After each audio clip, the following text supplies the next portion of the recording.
Hello,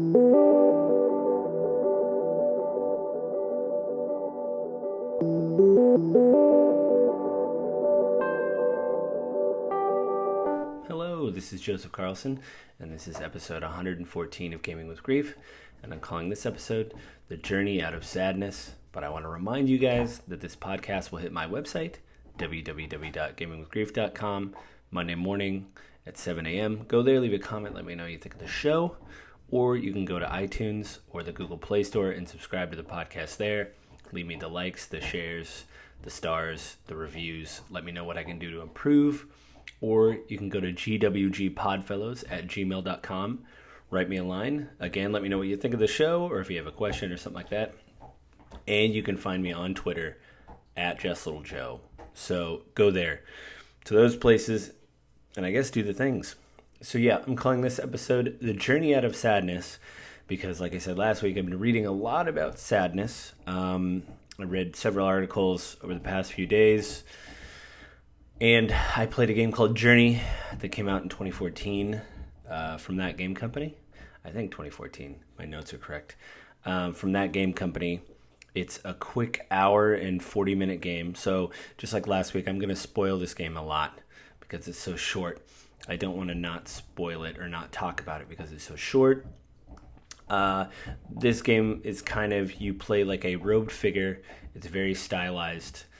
You basically wake up in the desert and all you see is a mountain in the distance with basically a beam of light kind of in between the mountain, kind of splitting the mountain in half, kind of like a massive altar. And what you do is start making your way to the mountain because it's like a beacon of light.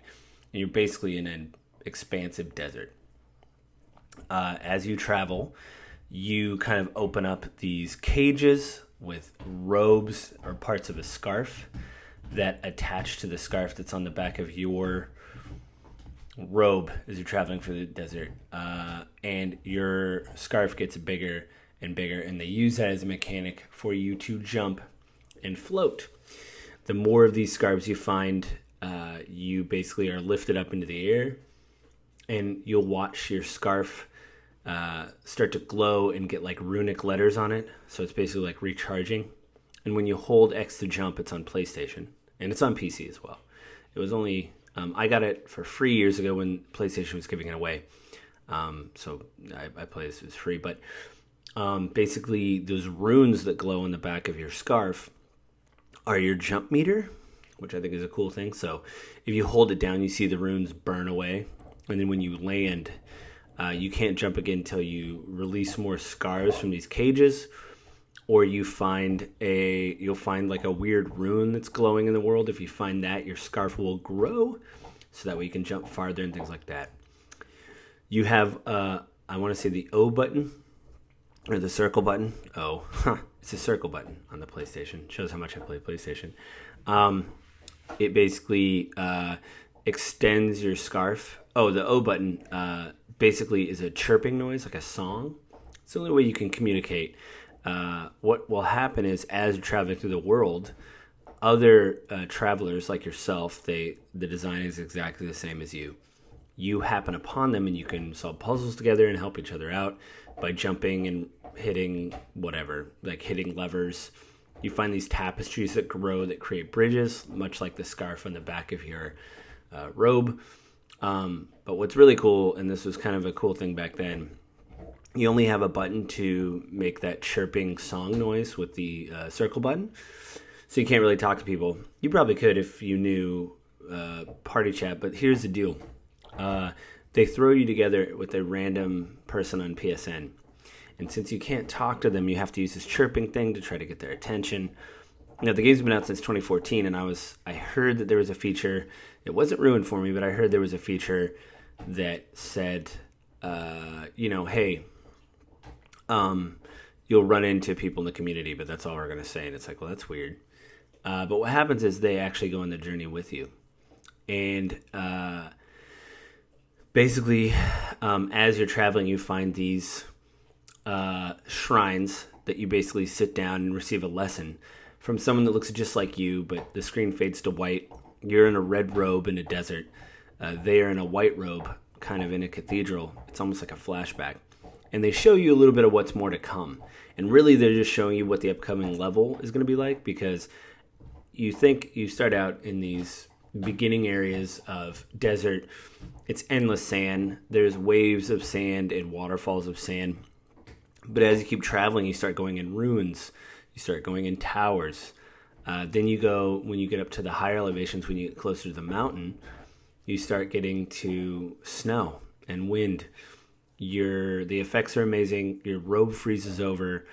Snow forms on the bottom and icicles form because the wind is so cold. Your character starts moving slowly and they move their head away from the wind. And it's really, like, I thought I was doing something wrong, so I had to look it up. There's also these weird mechanical leviathans later in the game that if they see you, they will swoop down and hit you. And if they do that, you lose a piece of your scarf. So they have these big spotlights on the front of them. There's big flying leviathans. And I almost didn't make it. So it was crazy. But what was revealed to me, well, I'll say that till the end. So as you're traveling, it gets harder to travel. You go through the snow. You finally end up in the mountains. And the music swells, an orchestral score. You find yourself in kind of this Asian setting, and you're going through these kind of Asian archways, flying through. Your float / fly power with the circle button is kind of infinite, and you're kind of going up through these gates, and you kind of realize that what the people have been showing you through the mosaics, because you've seen several of them to this point, that basically you're ascending to heaven. So you finally go through these gates. Work your way to the top of the mountain. You see several of these figures nod to you, and you basically go through the gap in the top of the mountain. There was a light that you saw from the beginning of the game, and the game fades to white, and then you see a burst of light come from the top of the mountain, go through basically every level you've been through in the game in reverse while the credits are rolling. And then when the beam of light comes, almost like a shooting star, hits the ground, you wake up in the desert again. And that's basically the beginning of the game, is you see the light. Before you wake up in the desert, you see a beam of light come from the mountain, land on the ground, and then you wake up. It's you. So it's this idea of reincarnation, the fact that your character does cry at one point towards the end, because the entities are basically showing you through these mosaics that, hey, it's going to get close to the end, And it kind of hit me in the feels. It also made me feel very sad. And the game's amazing. But one thing, again, that was revealed to me was right after the credits roll, or maybe right before, the other followers that were with me, the other people like me that I thought, okay, that's the same person, because I kind of lost track of them through some of the game. It's really short, but it was like probably 10 minutes where I'm like, oh, where'd that person go that was with me? And then someone came up to me, and I thought, oh, because they don't have names over their head, you don't know their PSN account, you don't know their whatever, you don't know their name, their handle. And I thought, oh, they're back. Great, cool. I missed that person for a bit. Let's see what happens. Well, during the credits, it was two people. One person the first time and the other person the other time. So it was neat. It still blew me away, even though I heard, something was going to happen with the community and all that kind of stuff. I thought, oh, that's the same person. I can't imagine playing this game when it came out in 2014, because I'm sure that list was a lot longer, and that there was a lot more people that you would run into in the journey. I got one trophy for this game because you can't really pause it and you can't save it, because it's really a 90-minute experience. So in the end, when you die and wake up in the desert, it just says new journey, and you hit a button and you wake up in the desert again to start the trek all over again. So obviously it's something you can do over and over again. I got one trophy for getting through an area without getting hit or something. But there is several trophies, and I got hit by the Leviathan, so I didn't get it. You have to find all there's these other hidden mosaics that show a little bit about the world. I didn't find all of those. You try to look in every nook and cranny, but sometimes you just don't see stuff. But I think I cracked the sadness code, and here's what I'll say. Crack the sadness code. What am I talking about? I have a theory. That's what it is. So my theory is this. When you experience some kind of traumatic event, people want you to move on, which is natural. Sometimes it's hard to talk about things, or things make people feel uncomfortable. I guess with therapy, I'm past that point. But I don't want people to feel sorry for me, and I don't want to feel sorry for myself, or they don't, whoever is sharing this experience. But what you hear all the time is, you'll be able to move on. You'll get past this. And it is true, and I've said it several times. You don't move on from grief, you move on with grief. And I also think I keep hearing now, because I listen to some podcasts, and people have lost some people during the pandemic. It's been terrible for a lot of people. There's been a lot of podcasters I've been listening to that are just being honest about being lonely or sad, and maybe they've lost somebody in their life. I also listen to Terrible Thanks for Asking with Nora McInerney. She talks about grief a lot. And the theme, even she has said, hey, this is something that happens to everybody. Somebody will lose somebody. And that's what makes it kind of tragic in a way, is that, we'll all lose somebody and we'll all have to go through this. It's not something unique. So, we have to cope with it. We have to move on with it. We have to kind of be better for it. And I totally agree with all that. But sometimes when you hear things like, hey, it happens to everybody, to me seems a tad bit dismissive. And I think what I'm kind of grappling with right now, and I think that's why I'm a little bit sad, is that, again, I don't want people to feel sorry for me. I don't feel sorry for myself. It is something that happens to people. I mean, eventually my parents would pass away if they weren't ill. My children, hopefully, if you're a parent who's lost a child out there, you don't want that to happen. The natural order is obviously the parents pass away before the kids.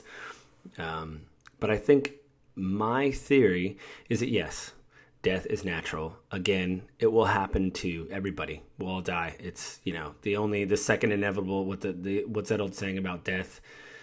Birth, taxes, death. Those are the three inevitable things in life. My theory is that, yes, although all that other stuff is true, that although everybody experiences stuff like this, your experiences with the people in your life are unique to you.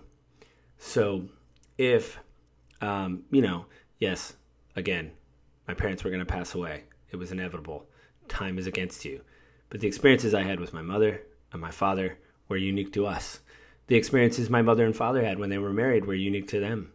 The experiences my wife and I had in the hospital, after she lost our son and the miscarriages, are unique to us.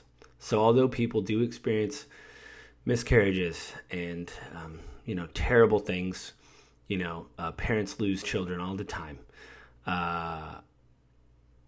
those things are unique to us. Those moments we had with the people that we love are unique to us. And so, again, I don't want to feel sorry for myself, but I think that is how I'm kind of moving through all this, is like, yes, everybody's will experience death or grief or tragedy. I mean, it's life to experience something terrible, unfortunately. But you get the highs too. But the experiences you have with people around you are unique to you. And I think that really was exemplified in the game, the idea that, hey, another run, let's do this again, it'll be sad. It was really sad at the end when that creature that's like you, I don't know if it's like a god or a deity, looks at you, shows you on the mural, because you're kind of looking at this mural as it's growing, and just kind of nods. And you see your figurine at the top of this mountain, kind of hunched over, frozen from the snow. And it's very sad. And you have to go through it, and you have to deal with it. But my experience with going through the game, running into two completely different creatures, or two different people like myself, going through the same thing was unique. The way they jumped, they chirped at me to try to find something. We were kind of helping each other out, where we would leapfrog past these ribbons to release more of the scarf particles that would kind of float up in the air. And then the other character went through, helped me find one of the side murals that you just light up in the corner that kind of shows a little bit of the world that was unique to us. So we had a unique experience in this game that just happens over and over and over again. And although I died at the end, I was reborn and can do it again. I'm actually probably going to go back and play it one more time or two more times. Again, it's only a 90-minute game, so you're able to really kind of focus on what's happening. And now now that I know, what the end is like, I guess I can kind of enjoy the middle, which I guess says a lot about life. If you know, you're going to, everybody knows they're going to pass away. Nobody lives forever unless we come up with some strange mechanical heart that'll make us live 200 years. I doubt that. Yeah, you got to enjoy the middle.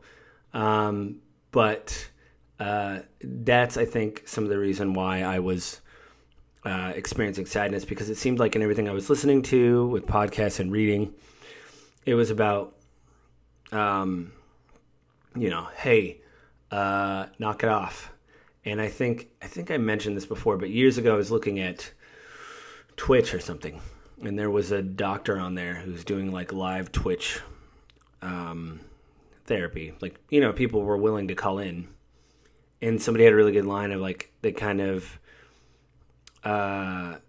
said at the end, like, well, I've experienced all this terrible stuff, but I guess people have it worse, which is, I think, another way to be dismissive and to be like, well, it can't be that bad. But she said, yeah, but just because other people have it worse doesn't mean your pain doesn't matter. And I think, to me, that is kind of what I've been grappling with, Sometimes I feel like a really bad version of Batman. My parents died, but I don't get the mansion and the money and the cool ninja powers. I don't get any of that. I don't even get the smoke bombs. It's like low tier ninja stuff, and I don't even get the smoke bombs. But I think that's kind of like what I've come to.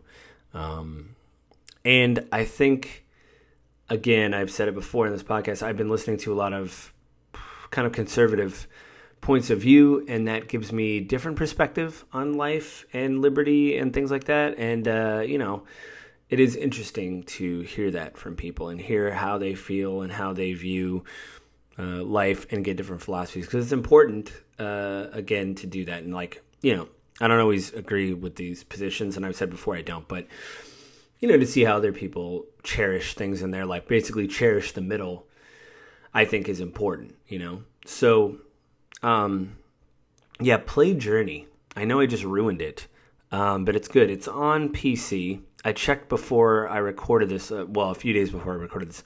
I think it was $14.99 on Steam. So that is pretty affordable. It's only on PlayStation and Steam. But check it out. It's very, very good. Again, I kind of am on the other side of my sadness. I'm no longer totally sad. Because I just had this big epiphany the other day of like, these unique experiences are mine. And yes, my parents died and it's bad. But, I was thinking about this with my grandmother too the other day. Like, she passed away years ago, but every time I think about her, I smile. And I'm doing that more and more with my parents, even though I realized they weren't perfect and they had problems. And that's gratifying to know that, the people that you love still bring a smile on your face even after they've gone. So, yeah, that's kind of how I'm doing it. So, I think that's it this week, guys. It's kind of a shorter episode, not too short. But I want to remind you guys that this podcast will hit my website, www.gamewithgrief.com, Monday morning at 7 a.m. Go there, leave me a message, leave me a comment, let me know what you think. Or you can go to the iTunes store, the podcast store, the Apple iTunes, or the Google Play Store and subscribe to the podcast there. Give me the likes, the stars, things like that. Or you can go to gwgpodfellows@gmail.com. Go there, drop me a line, let me know what you think of the show. Or you can find me on Twitter @JustLittleJoe. And yeah, that's the episode this week, guys. So I'm a little bit ahead, which is good because there's a game I kind of want to crack into that is not long, but is a little bit time consuming. So I'll be able to do that and dump into that. So that'll be in a few weeks. I'll keep it a secret for now. This isn't like the other political podcasts I have where I don't know if I have a political podcast with my friend, Avin Carroll. It's called The Grief of Politics. We do tie it into grief because, like I said in the last episode, my therapist actually gave me notes because he listened to an episode and he said, I don't understand what this episode specifically have to do with grief. So I've been really trying to tie it back, and not in a weird branding way with this podcast, but in an actual meaningful way because, like I said, in the political podcast that came out on the 20th of July, no policy happens in a vacuum. No matter what you do and whatever your political affiliation is, when laws are passed, it does affect you. Even something as an infrastructure bill, maybe where a road's going to be built or something's going to be built is going to affect your life. Taxes affect you. There is grief, especially when it comes to violence. If there's rioting, if there's shootings, those affect communities. If there is an infrastructure problem where people can't get clean drinking water, there's grief in that. The fact that your whole way of life is upended. And so what we're trying to do, Avin and I are trying to bring more conversations of that into the fold, and not in a branding way, but a real genuine, thoughtful way.